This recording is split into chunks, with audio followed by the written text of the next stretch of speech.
오늘 말씀의 주제가 되는 마태복음 6장을 몇 달 전에 읽다가 나도 모르게 너무 감격하고 너무 흥분해서 나도 모르게 책상을 팡 쳤어요. 그리고 하나님께 정말 감사하다고 그 표현할 수 없이 여러분이 그거 들으면 저 사람 제정신인가 할 그렇게 감동을 받아서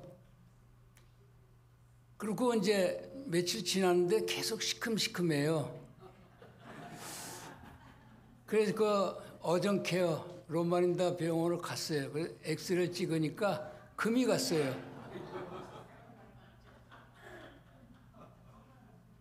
여러분, 오늘 말씀을 듣고 내가 뼈 부러지는 것만 빼고 주님이 여러분을 사로잡아서 당신의 얼굴을 좀 뵈게 해주기를 간절히 바랍니다. 아멘.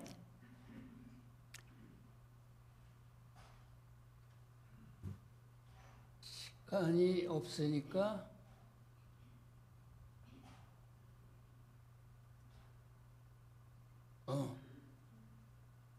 기도에 대해서는 여러분이 많이 읽었던 거고요. 제가 오늘 초점으로 삼는 게 시간을 전략하고 해서 6절. 너는 기도할 때 내 골방에 들어가 문을 닫고 은밀한 중에 계신 내 아버지께 기도하라.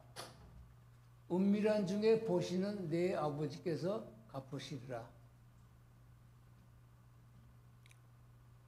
이번에 너무 감동받아서 금이 간 거 정도가 아니라 이 최초의 경험은 제 군대 시절에 했어요. 제가 못 가는 군대였지만 어쨌건 하나님의 섭리 따라 부름을 받고 26사단 둘둘둘 포병대대에 갔어요. 제 직분은 설교하고 병사들을 하나님 안에서 평안을 찾게 하는 것이었기 때문에 포병대대는 구조가 알파, 브라보, 차리, 본부. 그래서 알파서부터 설교를 쭉 하고 브라보, 차리, 본부에 내려왔어요.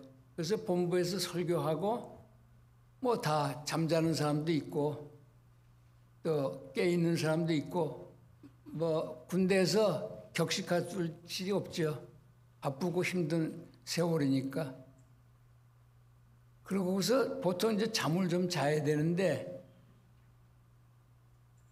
우연히 들고 있던 선지자왕 프로페트 앤드 킹스를 이렇게 폈어요.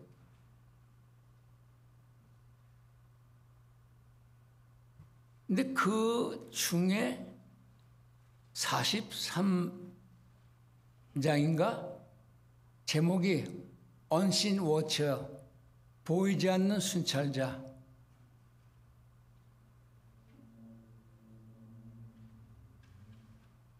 너무 감동받아서 잠자는 거 있고 새벽 혹은 병사들이 그 내무반을 나갈 때까지 선지자 왕 PK를 처음부터까지 다 읽었어요. 너무 흥분해가지고 내가 뭐 하는지 모르고 너무 감격스러워서 그걸 읽고 났어요. 그리고 그 이후에 한 50년이 지났는데요. 제 기도 여러분 늘 느끼셨겠지만 모두 진술. 하나님께 제일 먼저 기도할 때는 50년 동안 유지했어요. 살아계신 인간 나라를 다스리시는 하나님 아버지.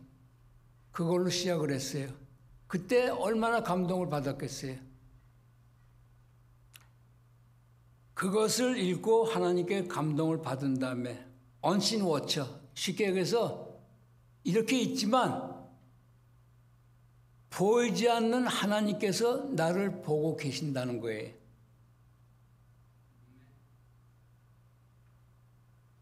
지금 오늘 본문을 택한 마태복음 6장은 계속 그 시리즈예요.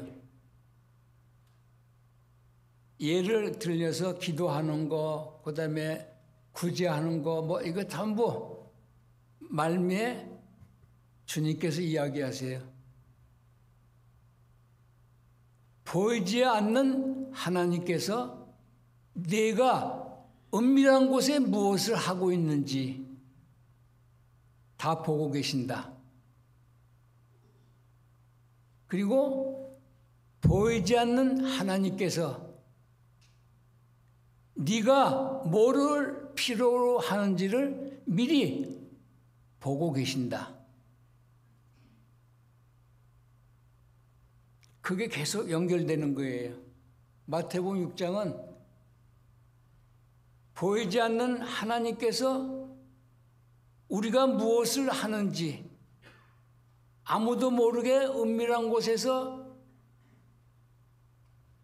부정적으로 처박혀서 혹은 의도적으로 뭘 하고 있는지를 하나님께서 이렇게 보고 계신 거예요.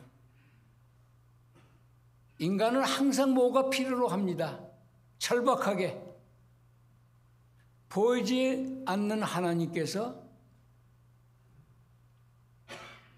무엇이 우리가 필요로 하는지를 보고 계신다예요. 마태복음 6장은 시작과 마지막이 이것입니다. 그걸 조금 소분해서 예와 비슷하게 나누셨어요. 그 당시 내가 평생을 똑같은 기도하게 하던 그 감동 받을 때 아주 힘들었어요. 군대에서 중요할 때 경계 내리는 거 경계 1위예요. 최고. 왜냐하면 이북 애들이 수시로 와가지고 우리 병사들의 목을 잘라가요. 3명, 4명. 그러면 여기서 가만히 있습니까? 한국 사람들이 지금 못 사니까 또 여기서 군대를 보내가지고 걔들이 어제 저녁에 3명 목을 잘라갔으면 가가지고 3명 이상 6명, 10명까지 끊어가지고 와요. 경계 1호입니다. 가장 높은. 전쟁이 일어날 가능성이 아주 높아요. 그래서 모든 내가 근무하던 부대도 늘 대남방송이 들려요. 시끄러워요. 이북에 가깝다는 얘기죠. 그 애들이 수시로 와서 머리를 끊어가고 그러니까 아주 위기 중에 위기예요. 전쟁이 발발 직전이에요. 그래서 경계, 가장 높은 경계, 전쟁에 준하는 경계를 내렸는데 그래서 걔들이 숲속에 은닉하다가 나와가지고 잘라가고 그러니까 부대들 인근 산에 나무들을 다 없앴어요. 민둥산으로. 적들이 오면 노출되게. 우리 부대 뒷산에 민둥산이죠. 풀 한 폭이 없죠. 6.25 때 영국군 850명이 몰살한 산이 있어요. 바로 제가 근무하던 뒷산에. 그리고 거기서 목 잘라가는 사건이 많이 벌어졌어요.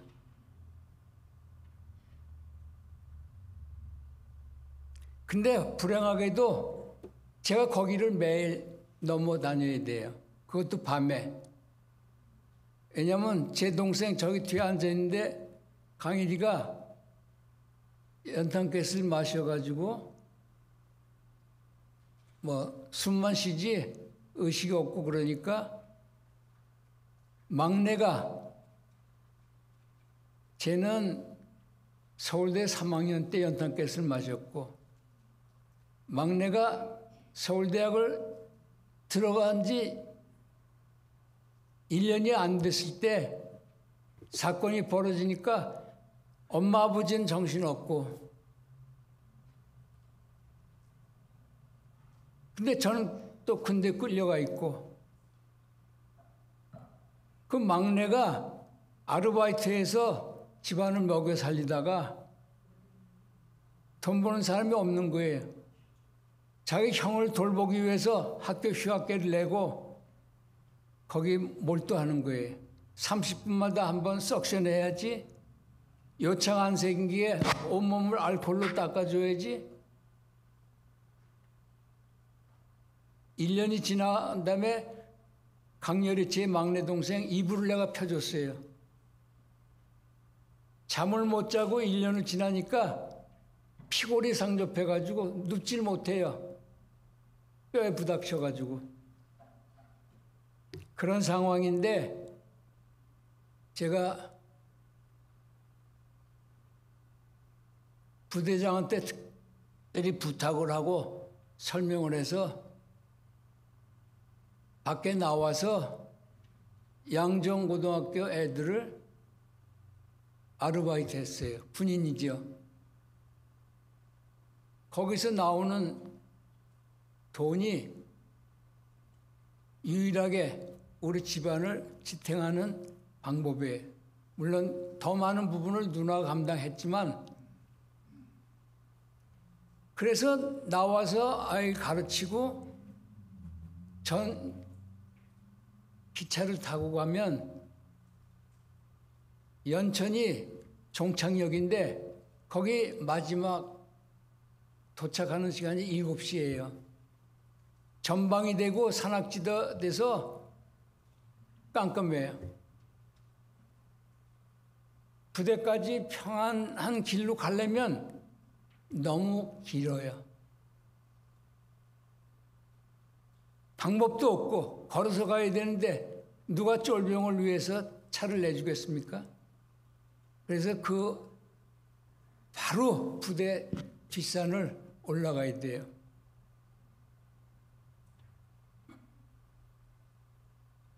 생존 게임이죠. 이 세상에 제일 큰 이론 중에 서바이벌 게임. 죽지 않고 어떻게 살아남느냐 하는 그 이론보다 더 큰 게 있어요? 죽기 아니면 살기로 나오는 거고 죽기 아니면 살기로 가는 거고 죽기 아니면 살기로 제 동생 둘 부모님은 집에서 사투하고 있고 모든 게 그래요. 외관으로 보면 정말 비참해요. 먹고 살기 위해서 특별 배려를 받아서 애들 아르바이트하고 올라가면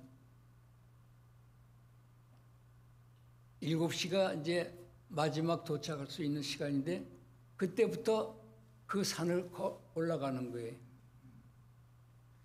특별 경계령이기 때문에 조금 더 의심스면 무조건 총살시켜도 괜찮아요.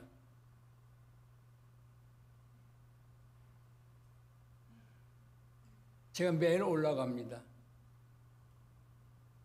알죠? 나중에 구체적으로 알기도 했지만 저도 군인이니까 알죠. 그 전쟁에 준하는 경계가 내려졌을 때 어떤 일이 벌어지는가. 얼마 전부터 보안대 요원들이 나를 따라요. 그 이상한 놈 아니에요.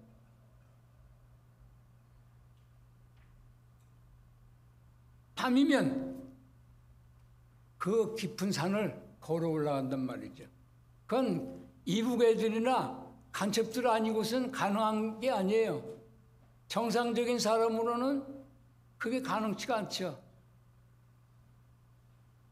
언제든지 총알이 적군이 아니라 아군으로부터 내게 베낄 수 있어요. 그리고 매일 구호를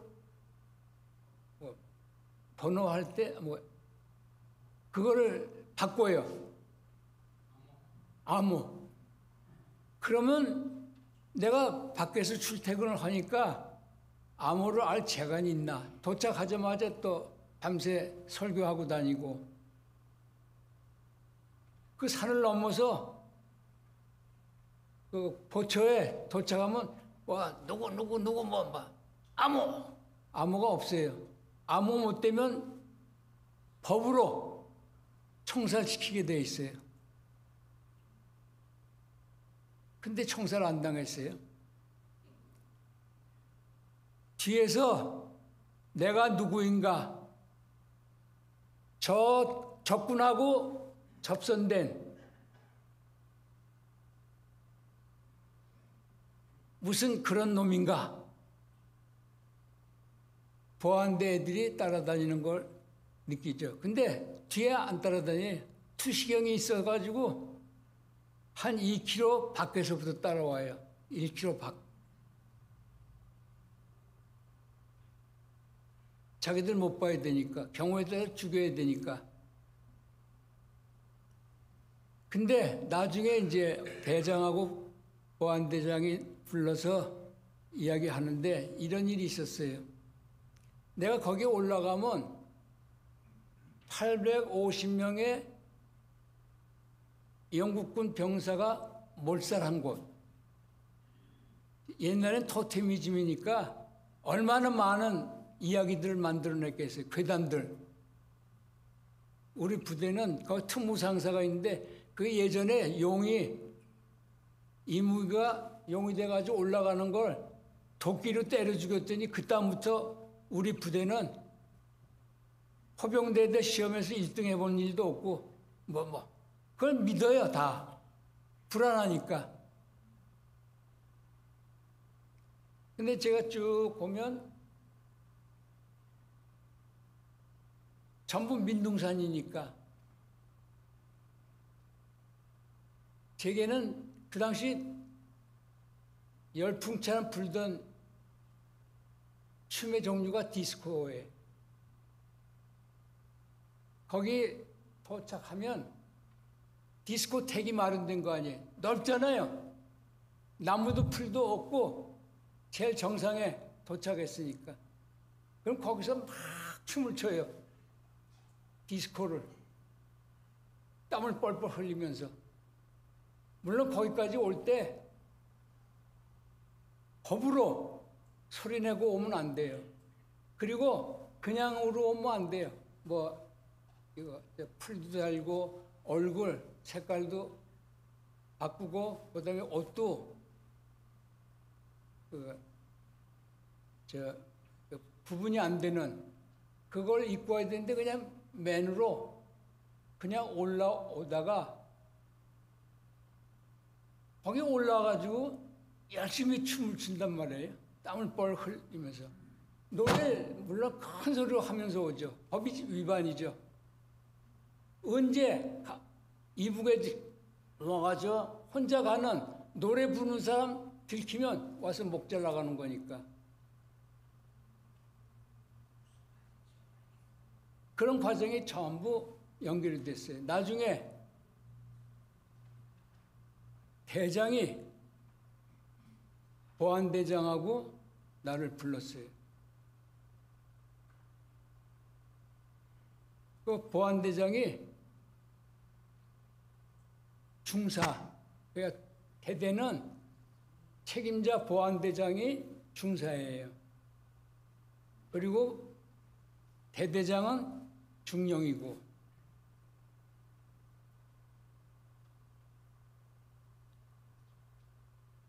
근데 왜 나를 안 죽였는가, 혹은 못 죽였는가, 그걸 다 알게 됐어요. 보안대가 이렇게 따르는데 나를 보호하기 위해서도 그렇고 적군으로부터 그냥 노래를 부르고 가니 환장하는 거예요. 야, 그 혼자 거기 미친놈이냐? 그 춤을 추고? 나 혼자 안 췄는데요. 뭐? 이북애들하고 같이 췄어? 아니요. 내 친구들이요. 누군데? 하나님께서 보낸 천사들이요. 천사들하고 너무 기분 좋아서 춤을 췄어요. 이 사람들이 이해하겠습니까?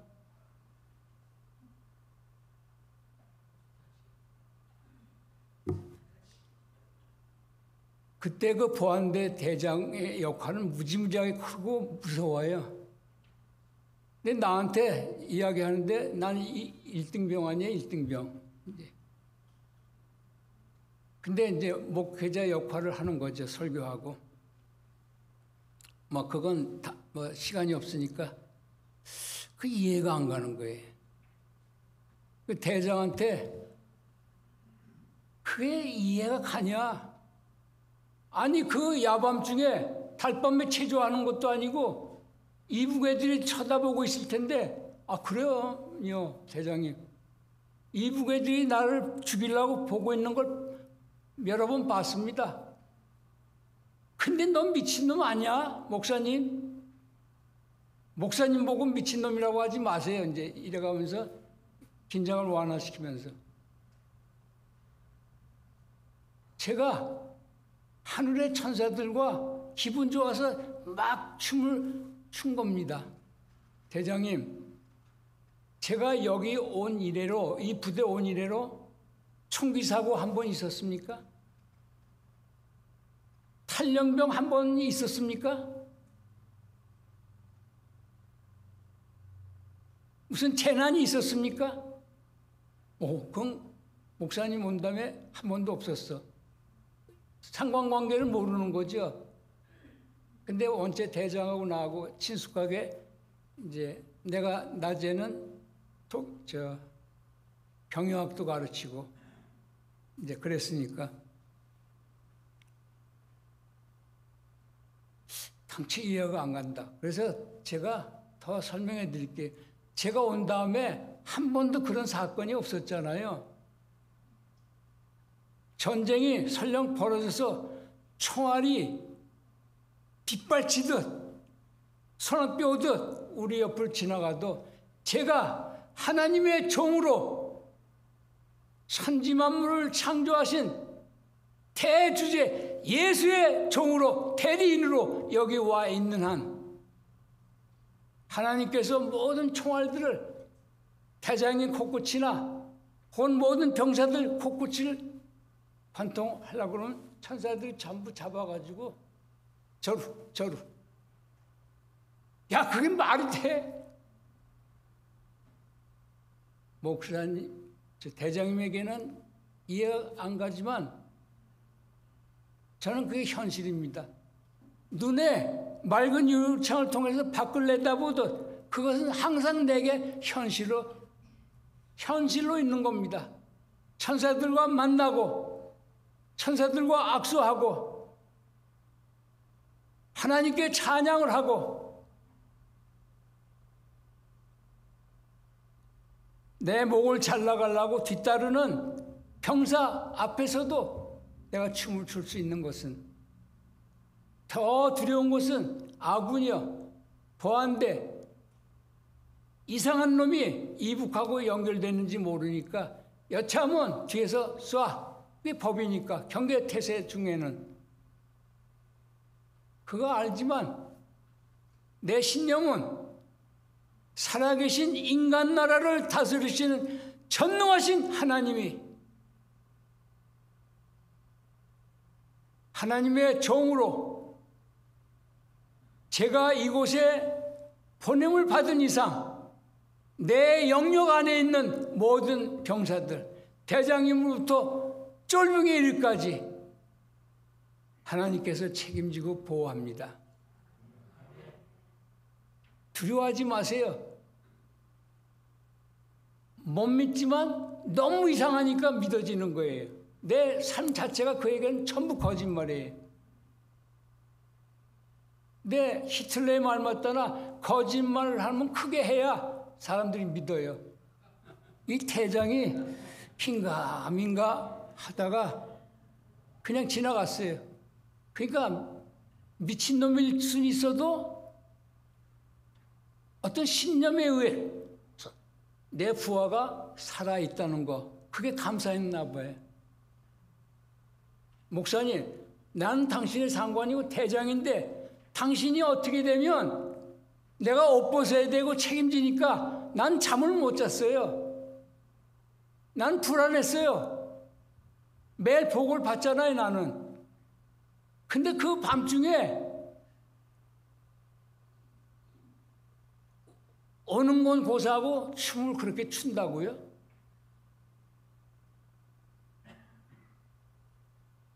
뭔간 모르지만 당신이 여지껏 몇 번 죽을 뻔했는데 하나님이 살려준 것 같아요. 맞는 것 같기도 해요.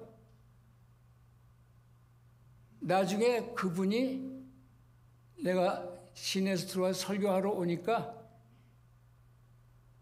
교회가 없잖아요.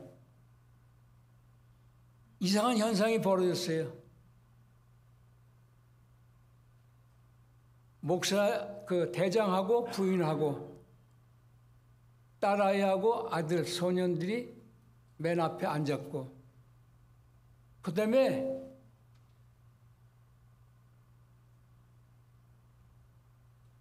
평소에는 병사들만 있었는데 하사관까지 위관급, 영관급까지 다 와 있는 거예요. 대장이 뭐라고 명령했냐면 이번 주부터 내가 부대차를 내보낼 테니까 영해 거주자들 다 차 타고 들어와. 목사님 설교 들어야 돼. 난 1등병이에요, 1등병. 끝나는 날까지 내가 그래서 군대 생활을 2개월 더 했어요. 끝나는 날까지 계급이 없잖아요. 목사. 그 다음에 모자에 목사 십자가 들고 다니니까 내가 그러라고 부관부에서 한번 연락이 왔었죠. 아니 목사님, 우리가 깜빡 잊어서 신고를 못했는데 6번에다가 목사님이 1등병으로 제대해야 되겠네요. 1등병으로 제대하면 문제사병이니까 한 가지 방법은 우리가 6번에다가 진급상신하고 돌아올 때까지 한 2개월 내지 3개월 더 걸리는데 평생 문제사병이라는 딱지 띄고 사실 겁니까? 혹은 정상으로 그 당시는 연장하시오. 왜냐면 그 저녁부터 장교들, 하사관들, 위관급들 모아놓고 성경을 가르쳐요. 계시록 가르치고 다니엘 가르치고.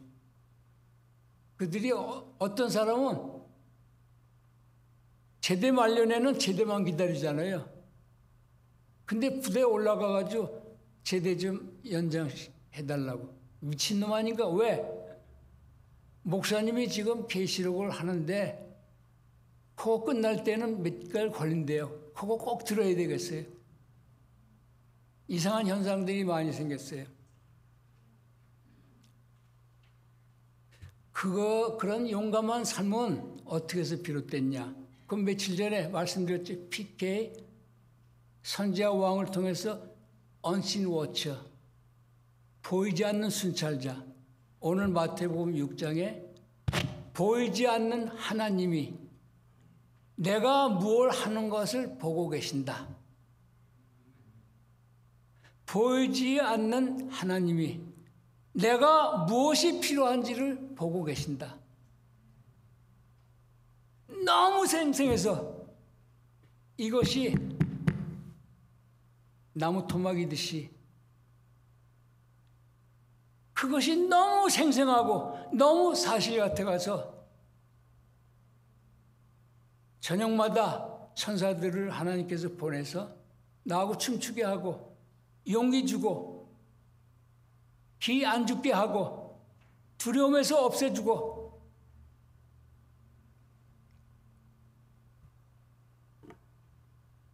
그것이 보이지 않는 하나님이 우리가 뭘 하고 있는지 보고 계시다는 느낌. 우리가 매일 무슨 요구사항이 있는데 절박한 문제가 있는데 니디, 궁핍한 게 있는데 그것을 보이지 않는 하나님이지만 우리가 뭘 필요로 하는지 보고 계신다. 불안 초조가 없는 거예요. 언신 워처가 보이지 않는 하나님께서 나를 보고 계시니까 내 손을 붙잡고 같이 산을 언더 하니까 그것만 가지고도 안 되니까 내게 용기를 주느라고 천사들을 보내서 디스코 열심히 추고 그런 모든 것들이 주변 사람들에게 또 용기를 줘요. 보니까 대장하고 모두가 결국은 내가 들어왔더니 그건 장관이에요. 연병장에 전부 의자 놓고 영의 거주자들까지 전부 병사들은 앞에 다 앉아있고 대장하고 부인하고 아이 둘은 맨 앞에 앉아있고 나에게 미련한 놈, 불만 있는 놈 이렇게 이야기했지만 너무너무 확실히 무언지는 모르지만 이 사람이 또 결과적으로 그 위험한 곳에서 살아남아가지고 오늘도 나에게 용기를 주는 설교를 하는 사람이구나.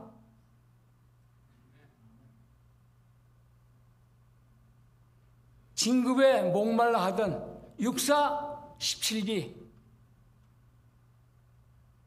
그가 교인이 됐어요. 가장 강팍해서 혼자 유일하게 하나님을 거절하던 사단 내 유일한 사람이 결국은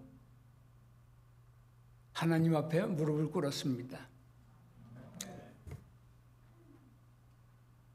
북장로님, 그 다음에 두 번째 거 좀 띄워주실래요?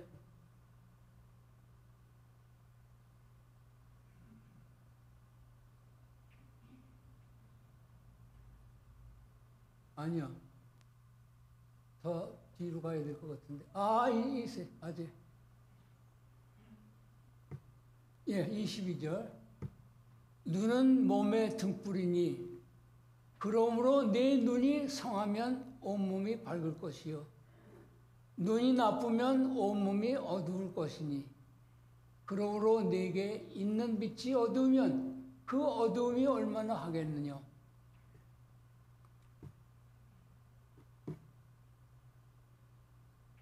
보이지 않는 하나님, 그가 우리를 보고 계신 것을 깨닫고 보는 눈은 좋은 눈이에요. 여기서 의미하는 좋은 눈, 나쁜 눈. 그리고 보이지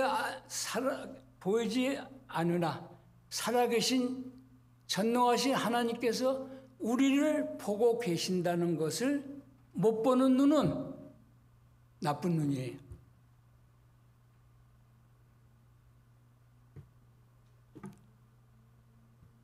우리가 하나님께서 우리 몸에 끼치는 영향이에요. 아까 거는 내 젊은 시절을 용기 있게 하고 내가 겁대가리가 없는 사람이었어요. 누구도 우리나라의 제일 높은 사람도 내가 다른 사람은 다 몰라도 이 교수 너만큼은 내가 못 이기겠어. 그건 젊은 시절이에요. 근데 나도 늙어지니까 삶의 내용이 달라졌어요. 늙어서 몸이 예전 같지가 않아요. 내 제일 큰 주제는 지금 건강이에요. 표현이 재밌죠? 눈이 나쁘면 온몸이 어두울 것이니 그러므로 내게 있는 빛이 어두우면 그 어둠이 얼마나 하겠느냐. 영어 성경은 눈이 나쁘면 온몸이 within body, 몸 안에. 우리 눈이 생리적 눈은 안을 못 보죠. 그래서 엑스레이도 뭐 MRI, CT 스캔 같은 게 이제 발전했는데 시간이 없으니까 그대로 이해하죠. 몸은 눈은 몸의 등불이니 눈 여기서 눈이라는 것은 분리되기 전에 보이지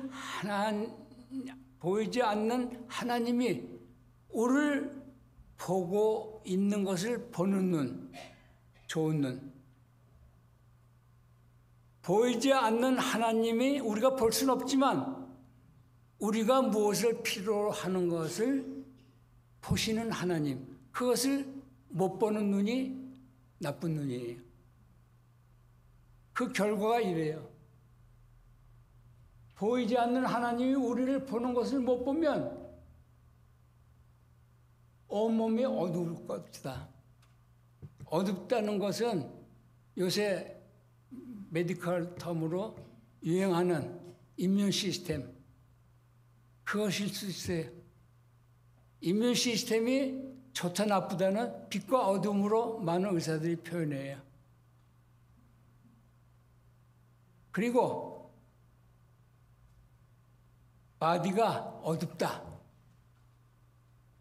그것은 저기 탄식하신 것처럼 그러므로 내게 있는 빛이 어두우면 그 어두움이 얼마나 하겠느냐. 우리 몸이 나빠지기 시작하면 그 결과는 의사한테 이혼하십시오. 희망이 없는데요. 우리가 방법 다 해봐도 안 됩니다. 그런 대답을 듣는 거죠. 보이지 않는 하나님이 저같이 육식적으로 산을 오른다든가 적군하고 부닥친다든가 그것만 하는 것이 아니라 우리 속에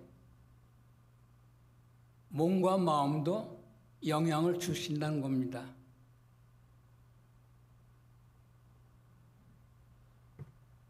보이지 않는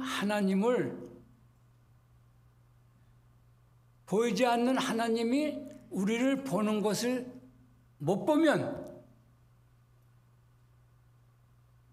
우리에게 든 병을 고칠 필요 없어요. 그 결국에 얼마나 어두우냐? 못 고쳐.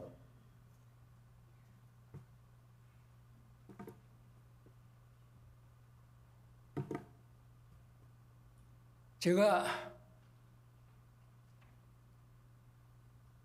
두 번째 예화를 사용 안 할 수가 없네요. 제가 재작년인가 제 딸과 손주들을 보기 위해서 스위스를 가서 2달 있다 왔잖아요. 오기 3일 전에 갑자기 쉬버리가 이렇게 한전이 생겨요. 내가 컨트롤 하려고 해도 안 돼요. 아니 1분 전까지 전혀 괜찮았는데 갑자기 이렇게 와요. 내가 컨트롤해도 안 돼. 막 춥고 막 떨리는 게. 그래서 내 와이프를 불렀더니 여러분 잘 아시는 제 와이프 교수 출신답게 아유 조금 전까지 괜찮은 아 왜? 내려올 생각을 안 해. 그래서 난 죽겠는데. 그래서 그럼 딸을 좀 보내달라. 왜? 딸이 내려왔어요. 근데 오 마이 갓, 우리 아빠가 막 그냥 춤추듯이 떨고 있잖아요. 춥고. 딸이 튼튼하지 않나 보다. 막 그걸 안정을 시키려도 안 되는 거예요. 그 사위가 와보더니 과학자답게 무조건 911 불렀는지 하여간 실려가는 건 봤어요. 거기까지만 했는데 그 다음에 몰라. 밤인 것 같아. 뭔가 어딜 나를 싣고 가나, 지옥에서 지옥으로 가는 것 같아. 이머전시 룸으로 옮겼어요, 저를. 다이그노시스, 처방은 뉴모니아, 폐렴. 폐렴은 두 가지가 있어요. 바이럴 뉴모니아, 그러니까 바이러스로 인한 폐렴이 있고, 박테리아 뉴모니아, 박테리아로 인한 폐렴이 있어요. 근데 박테리아 뉴모니아는 15%예요. 바이러스 인한 폐렴은 85%예요. 거의 다죠. 근데 75세 넘은 사람이 박테리아 뉴모니아에 걸리면 치사율이 거의 100%에 가까워요. 노인들의 직접 사연, 평소에 다른 병으로 앓고 있어도 75%는 폐렴으로 돌아가셔요. 감기 걸렸는데 폐렴으로 연결돼 가지고 그냥 가요. 특별히 박테리아. 그렇게 해서 했는데 첫날 겨우 정신 차려가지고 보니까 한국인의 정서가 안 맞아요. 기적을 채웠던 모양인데 똥 오줌 쌌으니까 간호원들이 여자죠? 나이가 늑수구레한 그걸 막 씻어주고 하는 거예요. 죽으면 죽었지 내가 이런 짓을 못하겠다. 그러고서 화장실을 가야 되는데 침대 위에 홀더가 있어요. 이렇게 일어납니다.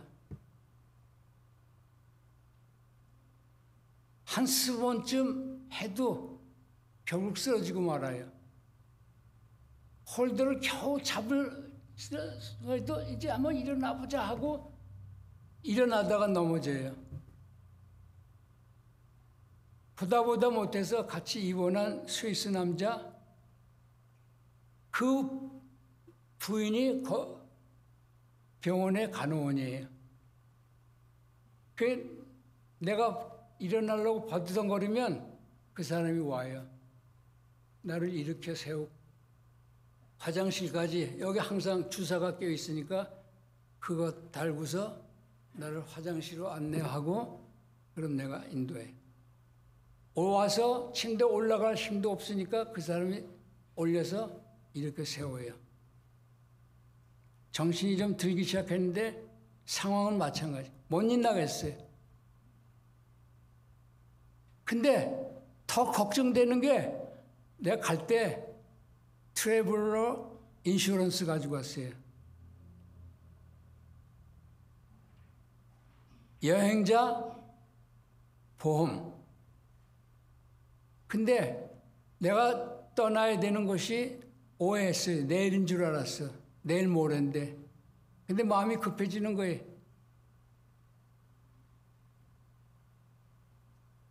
가야 되겠는데 미국에.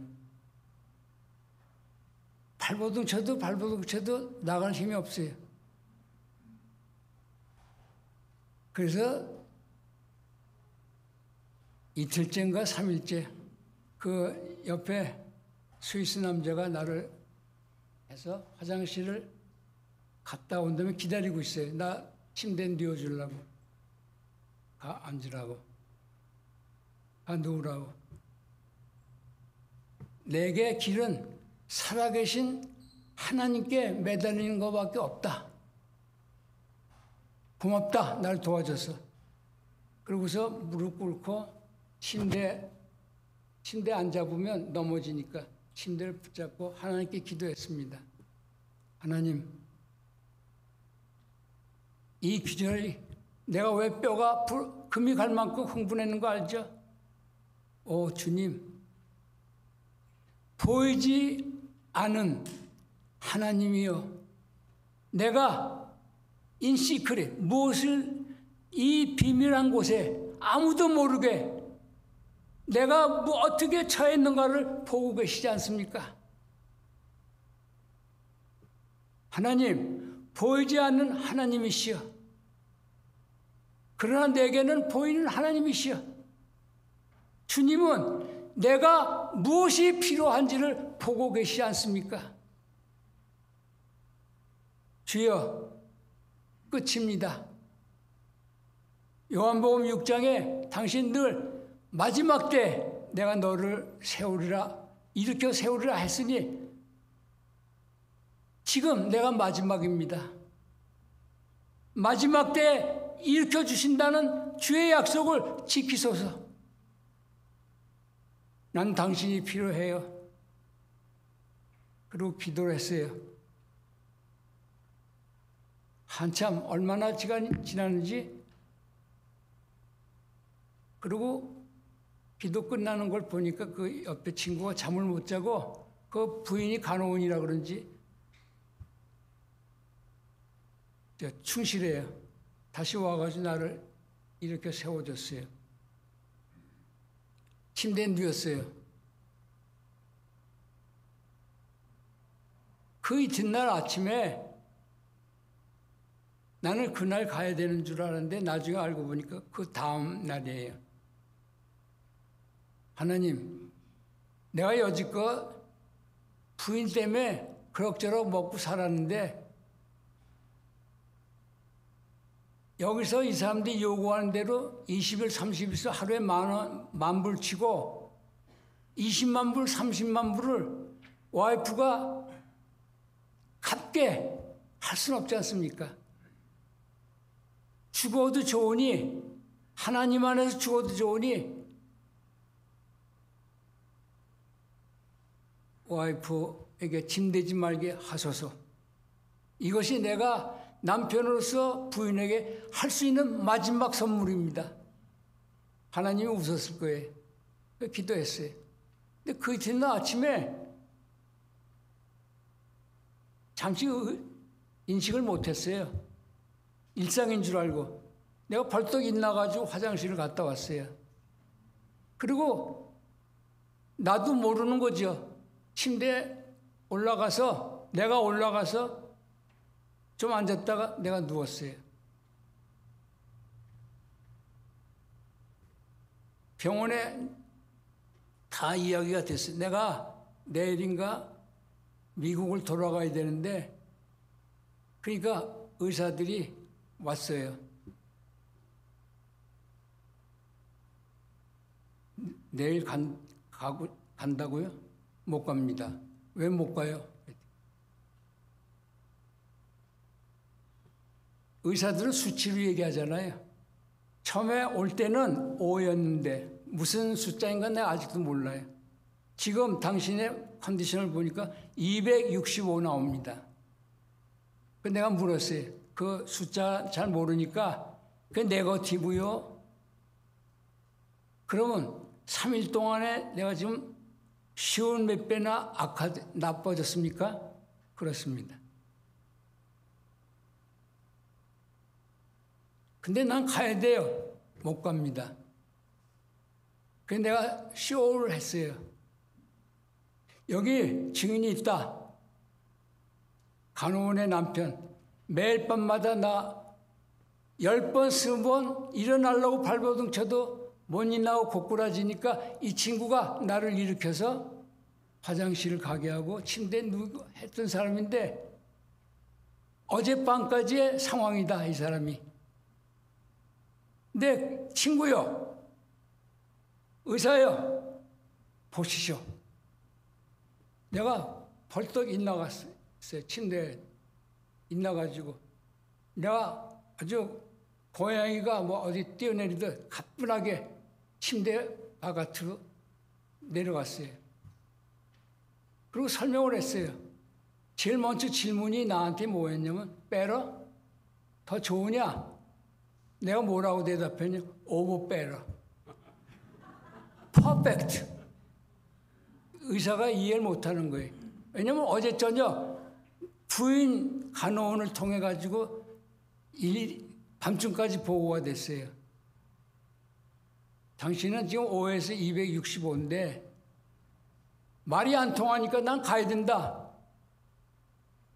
나 부인한테 몇십만 불 남겨놓고 가고 싶지 않아. 난 죽어도 미국 가서 죽을 테니까 날 내보내줘. 의사가 못 내보내는 거예요. 그러니까 거기서 독일어가 대화가 가능한 건 내 딸밖에 없잖아요. 딸을 아마 6번인가 불러냈어요. 뭐 한참 이야기한 다음에 딸이 와가지고 아빠 지금 가면 죽어요. 그 몇십만 불 아끼려다가 아빠가 가다가 중간 기착지에서 아빠 이머전시 룸으로 끌고 가려고 비행기가 내렸다가 다시 가면 그건 몇십만 불이 아니라 몇백만 불 들어요. 그거는 내가 감당 못하니까 여기 있어요. 그래. 나 간다.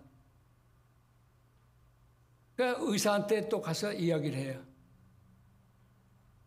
한 6번 반복을 했어요. 그래서 내가 화나가지고 야 의사 좀 불러. 이것은 너희들의 의무고 권리인 걸 안다. 의사의 권리. 근데 뭐가 제일 병원에서 가장 큰 권리냐? 환자의 권리야. 내가 죽어도 좋으니 내보내다는데 너희들 왜 안 내보내? 너희들의 의사 정신을 믿긴 하지만 내가 보였잖냐 지금. 이 사람이 증인인데 이게 이해가 되냐? 이 사람이 화장실 데려갔다 온 다음에 내가 요구했다. 살아계신 하나님께 매달리는 수밖에 없으니 당신은 가시오. 그리고 하나님께 기도했다. 그것이 당신과 당신의 몰이해와 나의 몰이해 사이에 있는 내력이다. 어카운트다. 설명이다. 왜 이해가 가나요? 영적으로 미련한 것들인데 안 됩니다. 그래서 내가 화를 냈어요. 내가 환자가 죽어도 좋으니 가겠다는데 내가 각서 쓸게. 너희들 책임 안 묻게 할게. 너의 권리와 의무에 대한 해방을 줄게. 나 가야 되겠어. 대신 안티바이오틱 가는 동안에 좀 먹을 수 있도록 좀 처방을 해줘. 각서 이제 거기다 이제 의사가 작성해가지고 왔어요. 와도 고집을 부리니까. 죽어도 좋다, 뭐 책임 안 묻는다 그런 것도 물론 있지만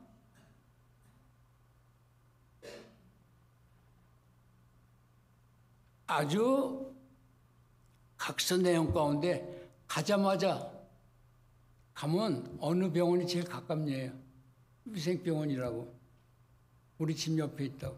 그랬더니 위생병원 가서 진단을 받고 그래서 이제 그 조건으로 며칠분 안티바이오틱을 타가지고 떠났어요. 근데 불행하게도 영어 못하는 사람들이 시중에 저작거리에 그러죠. 오 마이 갓. 와이프가 가서 며칠 안 돼가지고 층계에서 내려오다가 다리가 작은 동 부러졌어요. 엑스레이 보니까 사그러들었어요.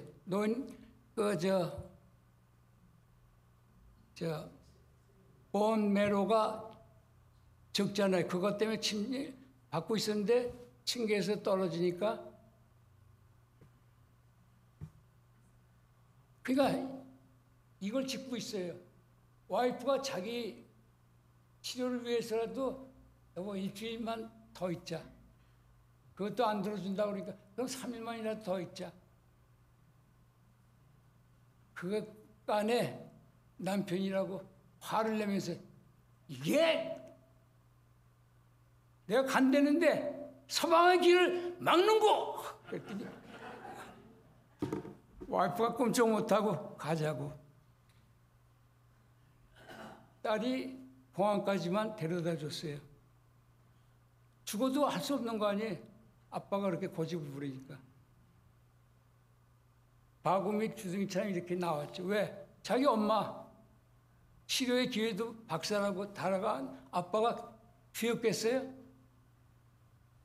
그래가지고 이제 거기까지 데려다 주고 했는데 그때부터가 문제예요. 와이프가 이거 뭐지 이거 크러치를 쥐고 여기 이거 뭐예요 이거 저 씌우는 걸 뭐라 그래? 그거 이제 씌우고 발 하나는 그리고 이제 이거에 의존해서 걸으니 그 순간부터 제 와이프가 어느 한국 여행을 하고 같아서 가는데 뭘 바리바리 싸가지고 왔는데 가져올 때 짐 큰 거 2개, 그 다음에 작은 가방 1개. 와이프가 조금도 못 건들잖아요. 그러니까 내가 다 해야 돼. 어제까지 죽는다고 해서 가다가 죽는다고 하는 사람이 그걸 해야 돼. 그래도 남편의 의무가 살아있어서 다 끌었어요. 잘 모르는 거예요. 근데 공항에서 인식했어요. 내가 얼마나 심각한 사람인가. 공항에 도착하니까 돌다가 이거 크러치를 끌고 있는 제 와이프를 보더니 거기는 이제 기차 타고 가서 이제 비행기를 타야 되는데 그걸 못 타니까 이걸 타라 그래요. 구루마 그게 뭐야 그냥 트레일러. 근데 나보고 물어. 저 문제 있냐고 이거 필요하냐고. No thank you. 그래 그 한국 사람들이 그 못된 그 허황된 남자 근성. 그랬더니 기차를 타고 이제 막 이렇게 트레일을 타고 막 가는 거예요. 그게 내가 어떻게 하겠어요? 그 안 놓치려고 뜀박질해서 따라가는 거예요. 그거 아주 주책이 없는 영감인지 나 고려하지 않고 빨리 가는 거예요. 안 놓치려고 부인 놓치면 난 죽으니까 그래서 내 따라갔어요. 그리고 비행기를 타고 오지 않았습니까? 11시간 와가지고 대책이 없잖아요. 거기는 나밖에. 와이프가 이걸 하니까 아무리 기운이 있어도 못하는 거죠. 다 내가 해야죠. 그리고 여기 차를 여기다 두고 갔으니까요. 여기서 픽업해가지고 자동차를 타고 가는데 그건 정말 위험했어요. 와이프가 이걸 크러치를 끄니까 내가 운전해야 되잖아요. 근데 잠을 며칠 못 자니까 이렇게 보다 보니까 저쪽 선으로 반쯤 갔어요. 깐에 남자라고 와이프가 시르크하고 소리 지르면 가만히 있어 좀! 이러면 옆에 나가.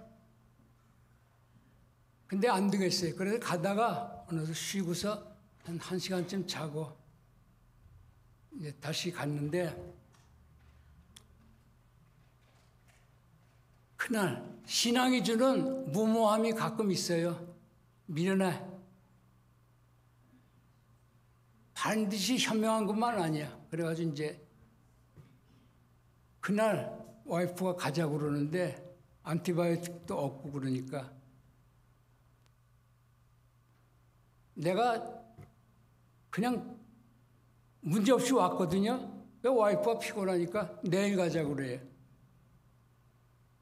그래서 그 이튿날 어정케어 갔어요. 와이프가 남편을 걱정하는 대신 안티바이오틱 뭐 이런 게 있었고 뭐 박테리얼 뉴모니아로 의사가 죽는다고 그랬는데 그냥 왔는데 그 의사가 다 뭐 엑스레이 찍고 피 검사하고 다 한 다음에 와이프가 안티바이오틱 해달라. 왜 해줍니까? 아니 안티바이오틱 달라고 거기서 보는 소견서도 있잖아요. 그건 그 사람들이 잘못된 거예요. 다 조사했는데 당신 폐렴 아무것도 없어요.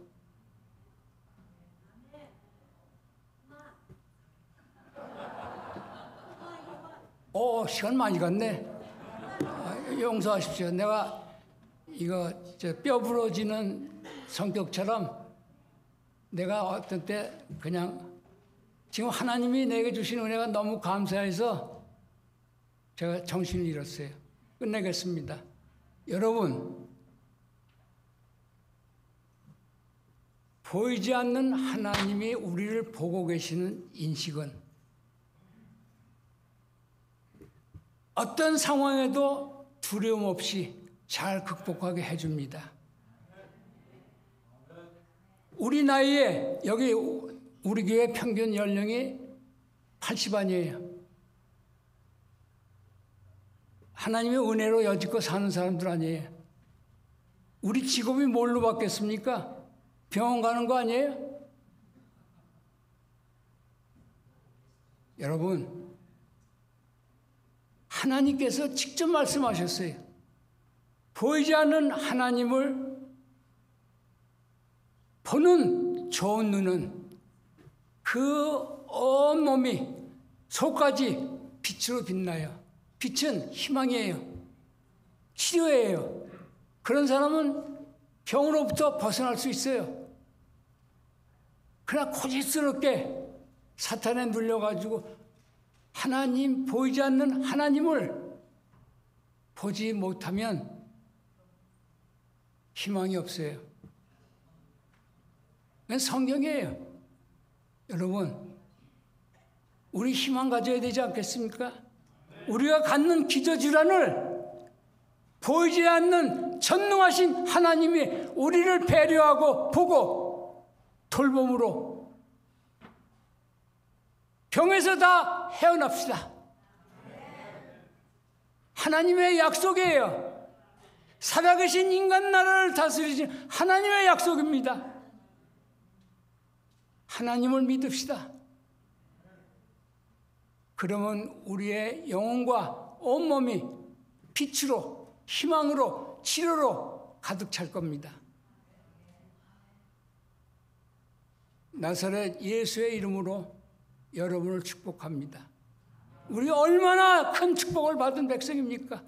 이런 천지 만물을 손을 펴서 하늘을 지으시고 땅을 지으시고 그 안에 모든 것을 지으신 그 하나님께서 매 순간 우리를 보고 계시지 않습니까? 이런 축복을 받은 백성이 어디 있습니까? 강대봉 장로님이 기도하실 때 이 거룩한 안식일 특별히 하나님이 우리를 보고 계신 것을 보게 하는 날입니다. 하나님께 나아가서 주여, 아직 보이지 않는 하나님이 나를 보고 계신 것이 안 보이면 이 안식일 기도합시다. 안식일을 못 고치던 병도 고쳐주시는 날이에요. 성경을 보면은 우리의 영혼과 육신이 빛으로, 치료로, 광선으로 가득 차서 괴롭고 아프고 고칠 수 없는 병에서 헤어나서 그래야 믿는 마음이 믿을 맛이 나지 않아요? 뒤늦게 못 고친 거 이제 이걸로 난 죽는 것보다 하는데 거기서 보이지 않는 하나님이 보셔서 치료해 주셔서 고침을 받으면 그런 맛이라도 한번 보고 주님을 만나야 되지 않겠습니까? 우리 가정이 행복해지고 내가 행복해지고 교회가 행복해지고 보이지 않는 하느님을 우리가 보고 계신다는 사실을 오늘 다 보고 가게 하나님이여 이들의 눈을 열어주소서. 기도합시다. 주여, 우리 깜깜함 속에 어둠 속에 절망 속에 헤맸습니다. 그러나 주님께서 당신을 보이시겠다고 약속한 이 안식일에 우리 모였습니다. 오늘 우리의 눈을 열어 주소서. 그래서 우리를 보시고 우리 필요한 것을 다 해결해 주시는 예수 그리스도를 보게 하소서. 그래서 행복한 사람들이 되게 하소서. 건강한 사람들이 되게 하소서. 예수 그리스도의 이름으로 기도합니다.